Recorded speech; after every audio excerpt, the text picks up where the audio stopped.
bonjour, moi je suis Stéphanie Edouard, je suis praticienne hygiéniste. Je suis responsable de l'équipe opérationnelle d'hygiène du CH Dieppe. Stéphanie Lemal, je suis cadre de santé donc sur l'EHPAD des Conifères, une EHPAD de 72 résidents. Caroline Hamelin, faisant fonction de cadre sur l'EHPAD du même site avec 120 lits, 120 résidents.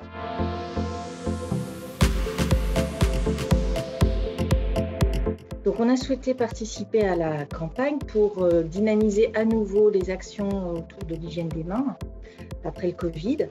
Et nous avons commencé cette campagne le 5 mai par un atelier de boîte à coucou. Suite à ça, on a proposé dans tous les services du CH Dieppe un audit pulpe friction et un audit zéro bijou.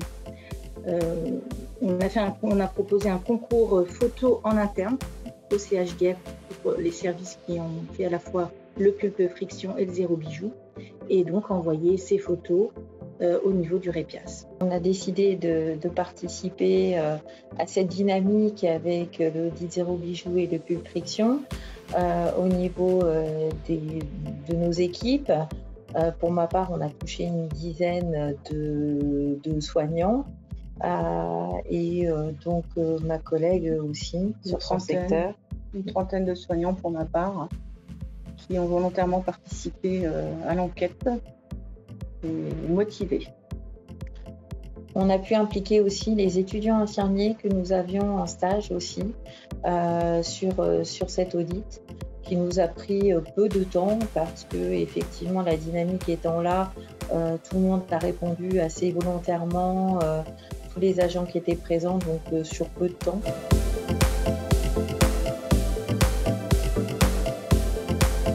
Personnes ont été auditées avec l'audit pulpe friction et le zéro bijou.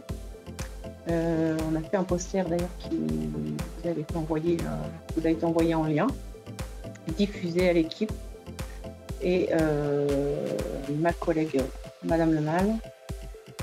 On a utilisé exactement les mêmes outils, l'audit zéro bijou et le pulpe friction aussi également.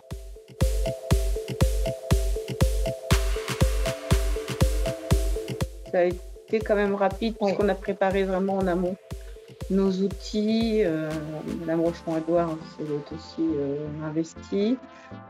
Vu que les agents étaient aussi motivés, ça s'est passé sur un quart de transmission et un staff qui a duré une heure et demie, où on a pu rejoindre un maximum on a pu toucher un maximum de personnes, que ce soit ASH, bio-nettoyage, aide-soins, infirmières, étudiants. C'est à ce moment qu'on a pu toucher le maximum de personnes.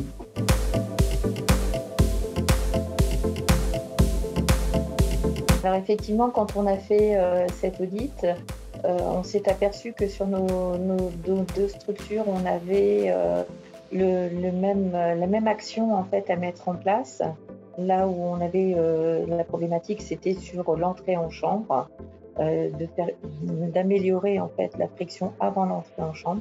C'est pourquoi on a décidé de s'unir en fait, d'unir nos équipes pour participer à cette action et de réaliser le poster ensemble. Parce qu'effectivement, c'est deux secteurs différents, mais avec des actions nécessaires qui sont communes, et c'est pour ça qu'on a décidé de les mener ensemble. Alors, comme autre action, il y a aussi l'enquête Primo sur l'identification des opportunités à la friction. On a participé donc comme établissement pilote à cette enquête. Et puis notre surveillance de consommation de produits hydroalcooliques rendue par semestre dans les services.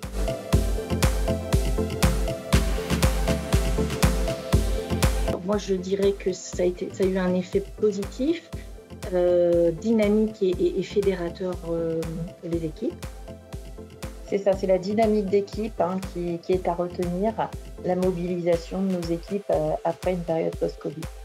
Et la reconnaissance d'être fiers d'être reconnus dans leur travail et dans leur action à mener, dans leur volontariat d'améliorer leur pratique.